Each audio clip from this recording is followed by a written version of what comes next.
Hey, what is going on, guys? It is Young here, and today I'm back on our Fortnite video. And in today's video, I want to give you guys some of my best tips and tricks when it comes to winning here in Season 8. And I'm going to explain exactly what that tip is and the best way to use it. And before we get into the video, I have a V-Buck giveaway. If you guys want a chance to win some free V-Bucks, all you need to do is to drop a like on this video, make sure you guys subscribe to the channel, turn on my notifications, and as well leave a comment down below of your Xbox gamer tag, your PSN gamer tag, or Epic account.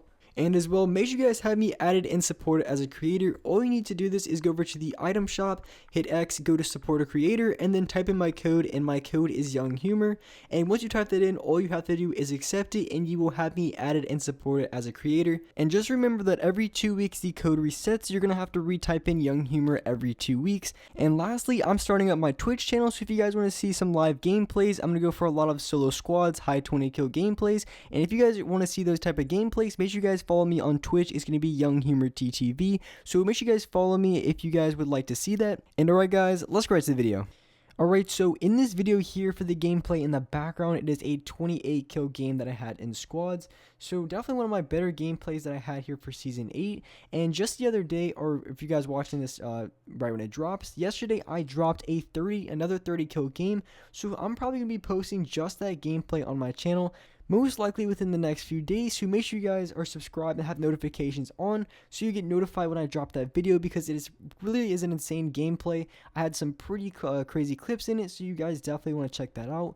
But I want to be talking about some different tips and tricks, or really my best tip I can give you guys when it comes to playing Fortnite, and specifically for solo squads or solo duos if your teammate goes down, and just some tips and tricks on exactly how to do that. So when it comes to probably one of my #1 tips I can give you guys when it comes to just absolutely tanking through squads, going through multiple people in gunfights, maybe getting sprayed at from multiple different directions. There's just a lot of people on you. The best tip I can give you guys when it comes to actually fighting those type of players, and I'm really going to go in depth and explain exactly how to do that, and exactly when and when you shouldn't go for those type of plays. But my #1 tip is trying to focus on weaker players, or focus on the players you have weaker in the gunfight. And it may sound kind of simple at first, but there definitely is a lot to it, because if you're going against multiple players in a game or in a gunfight, it can be kind of challenging, because you might be able to get a few tags with one player, then you have two or three other players building up from each side. So it really is easier said than done, but I do have a few really good tips when it comes to challenging the weaker players here in Fortnite. So when you do get them weak, maybe get a pretty good shot on them, maybe hit them for 120, 130, and I really feel like that's a major problem for a lot of players when they feel like they can't get a lot of high kill games, or maybe they just feel like they're losing against multiple players. It could be just because they're just not able to get a knock at all. They're not doing enough damage to just one player.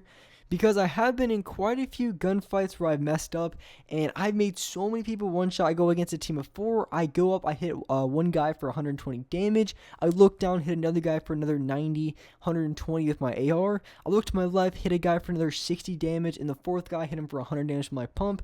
So I'm just beaming off their shield, and next thing you know, I get hit for 130 damage pump shot by one of them, and then the whole team is on me spraying, and then of course all of them pop minis, so now they're all back at 150. I'm down at like 80 HP. Now I'm getting sprayed from every single angle, and my chances of winning that gunfight are going to be pretty low.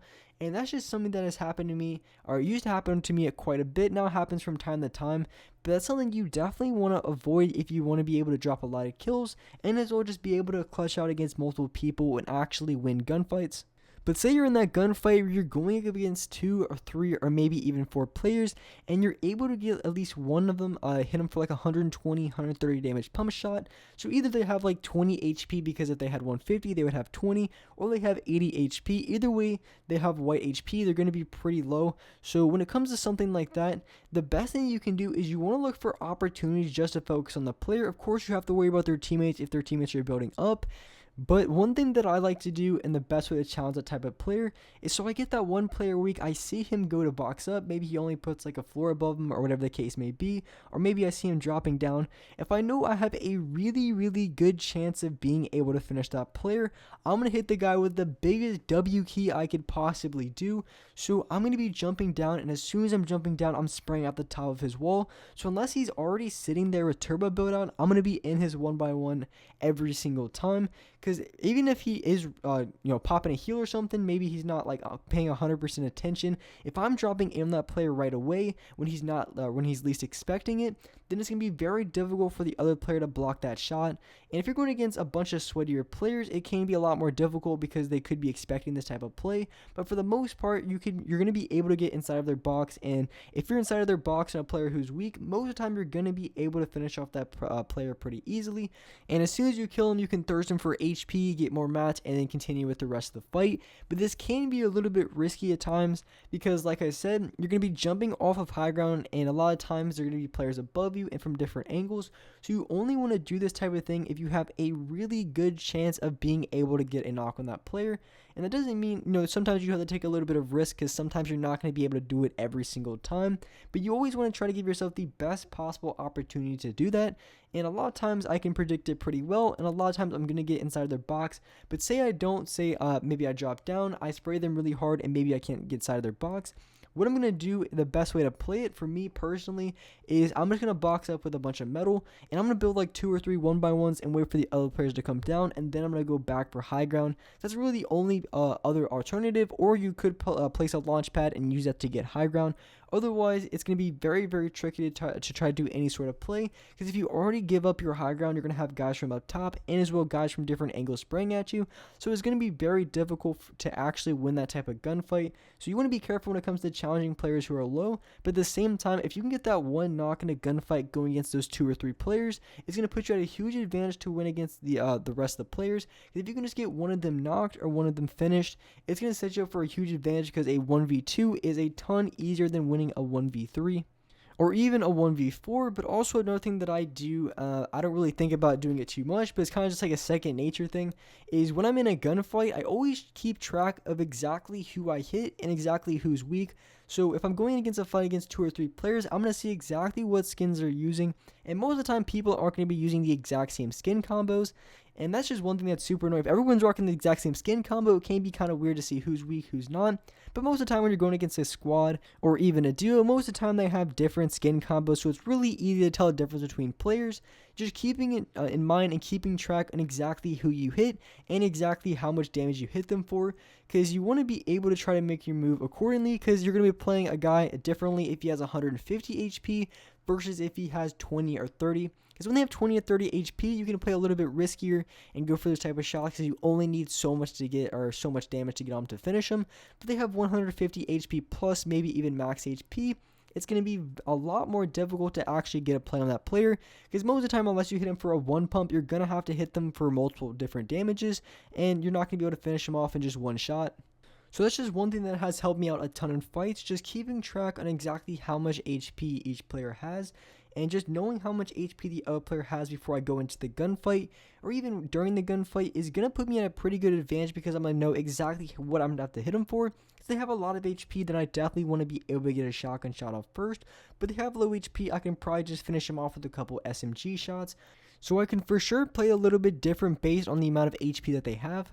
And one thing that has worked really well for me is if I'm going up against a guy who's next to my wall and I know they have, 150 plus HP, maybe they have 200 HP or something like that where they have a ton of HP, the more aggressive I play, the better. Because if they have a ton of HP and I'm going against that player, if I play really aggressive, then that means after I get my pump shot off, I know I'm going to have to go for my SMG shot. So knowing that in mind, that I have to go for the SMG shot right after, I'm going to play really, really aggressive, and I'm going to have to be able to be close to that guy, because the second I hit him for 100 damage pump shot or even more, he's me pressing me as hard as he can. So if I want to be able to win that fight, I need to be as close as I can to the other player. So as soon as I get that pump shot off for 100 damage, I want to be ready to SMG that player and rip off the remaining few HP that guy has, or try to line up a headshot for 200 damage. So one of those two options are the best, but if the guy has a ton of HP, the more aggressive I play, the better it works out for me for the most part. But of course, if I miss that first pump shot, then I'm going to try to go for some other sort of play, because I wouldn't recommend trying to gun a guy down from 200 to 0 HP with an SMG. Most of the time, you're going to end up hitting by a pump shot, and you're going to be losing a lot of HP and a lot of health going into that fight. So I wouldn't recommend doing that. But if you go for that aggressive play and you get that first pump shot off, then you want to press really hard with the SMG, and most of the time you're going to be able to win that gunfight against the other player. And with that being said, that's wrap up for this video. Hope you guys enjoyed this video. Hope this video helped you guys out. And if you could, drop a like on this video. Make sure you guys subscribe to the channel if you haven't already. Turn on my notifications to be notified for every single new video. And alright guys, I'll see you next video.